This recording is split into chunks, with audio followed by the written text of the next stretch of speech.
¿Qué hago, amigos? ¿Cómo que te voy a ir? Hoy les quiero compartir 6 palabras en wixárika.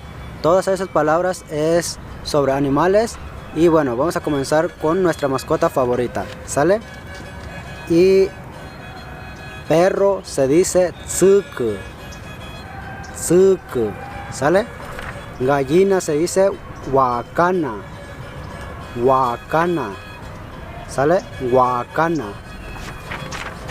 Y gato se dice mitsu, mitsu, ¿sale?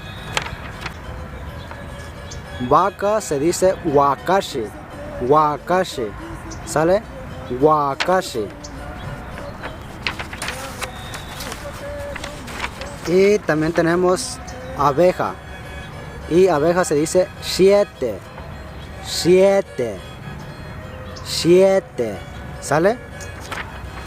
Y por último tenemos venado.